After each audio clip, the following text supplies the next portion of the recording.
திண்டுக்கல் தலப்பாக்கட்டு பிரியாணி.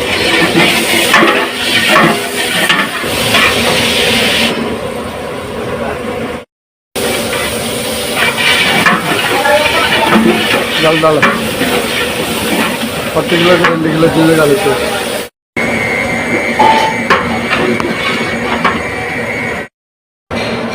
மசாலா கொச்சின்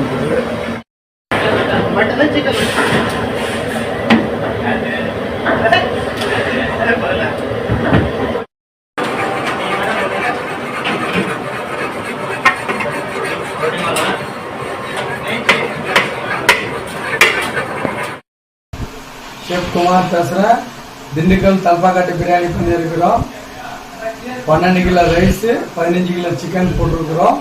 அதுக்கு வந்துட்டு 6 kilo tomato paste, 5 kilo onion paste பண்ணியிருக்கிறோம். 2.5 லிட்டர் ஆயில் ஊற்றிருக்கிறோம். கீ வந்து 1/2 kg போட்டுருக்கிறோம்.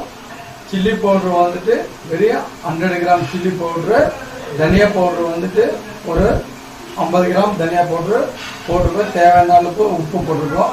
அது வந்து நம்ம ஊரில் வந்து பராமரியாக பண்ணுறது எப்படின்னா, தலப்பாக்கட்டுன்னா நம்ம டவுல் கட்டிங் தான். அது இது வேஸ்ட்டு டவுல் இது. அப்போ வந்து நாட்டு இதில் வந்துட்டு நம்ம இடித்து போடுவாங்க. இப்போ இடிக்கிறதுக்கு அந்த இதுவெல்லாம் உலக்கெல்லாம் இல்லாததுனால நாங்கள் மிக்சியில் போட்டு பண்ணியிருக்கிறோம். 40 கிராம் சக்கை போட்டுருக்கிறோம். 20 கிராம் ஏலக்கி, 10 கிராம் லவங்கம், 30 கிராம் வந்துட்டு தனியா சீட்ஸ் போட்டு பேஸ்ட் பண்ணிட்டு பண்ணியிருக்கிறோம். கல்பாச்சி வந்துட்டு ஒரு 10 கிராம். கல்பாச்சி வந்து ஃப்ளேவர் கொடுக்கும். அது நம்ம நாட்டு ஸ்டைலில் வந்துட்டு எப்படி பண்ணோம் அதுக்கு வந்துட்டு ஃப்ளேவர் கொடுக்கும். அதை போட்டு நாங்கள் பண்ணியிருக்கோம். கொத்தமல்லி சோப்பு தேவையான அளவுக்கு புதினா ஒரு பஞ்ச் போட்டிருக்கிறோம். போட்டு பண்ணியிருக்கிறோம். சிக்கனு பிரியாணி எப்படி இருக்குது பாருங்க. சப்ஸ்கிரைப் பண்ணுங்க, கமெண்ட் பண்ணுங்க, ஓகே பண்ணுங்க.